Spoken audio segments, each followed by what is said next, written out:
And so one of the first things we talk about in my office when I'm working with clients or I'm doing a presentation to a team is pressure is three basic things. Pressure is you're in a situation that you care about, that you don't know what's going to happen, so the outcome is uncertain. And then three, you're going to be judged by that outcome. So you care, you don't know what's going to happen, and you're going to be judged, which is kind of like what you were dealing with when you went to Russia, right? You cared about it, you didn't know how it was going to turn out, and that pro hockey player, that Hall of Famer is going to judge you, and then your reputation is at stake. So that's pressure. There's nothing we can do about that.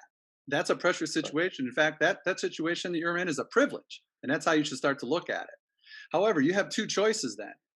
You can either see that situation as a threat and focus on all those things that could go wrong and all those things you can't control, or you can focus on, hey, this is a great challenge. This is an opportunity, and I'm going to use my skills and trust my abilities to do well and really show everybody what I've got and help it get closer to accomplishing my goals. Now, the things that distract us, and this can help the players in particular, but also coaches and parents need to understand this as well, that there's lots of mental traps out there. Every athlete has them. Lots of distractions. We call them the uncontrollables or the mental traps. So one of the things I do right away with my athletes when this kind of thing comes up, when they're having trouble dealing with pressure, is we have a whole list of all these potential distractions or mental traps. Things like you focus on the big game, you focus on the future, you focus on the past, you focus on who you're playing, the ice conditions in your case in hockey, the venue you're playing in, who's watching. All those potential things are things you can't control. So there's really no value in focusing on the things you can't control.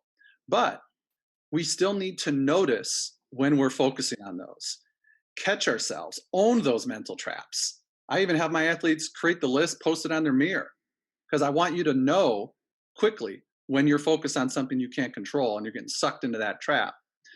Then we develop strategies to bring our mind back to the present. And we use things like positive performance statements, pre-game routines, pre-play routines, between shift routines in hockey, something else to focus on, because when you're focusing on what you need to do in that present moment to be successful, there's no way you can focus on those mental traps. But first you have to notice and then accept it, move on, and then refocus on what you can control, which is your attitude, your effort, the next shift, this play.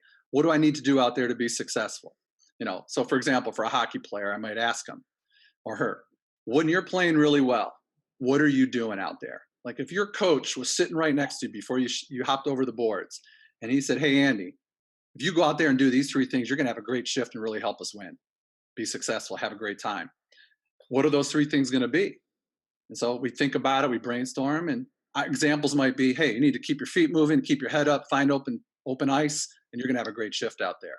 Or hustle back on D, dig into the corners, be the first guy at the puck, you're going to have a great shift. If you stay focused on that, or those things, there's no way you can focus on the scout that's watching you, what your mom and dad think in the stands, what your coach thinks, playing time, all that stuff, because you're so entrapped in the moment.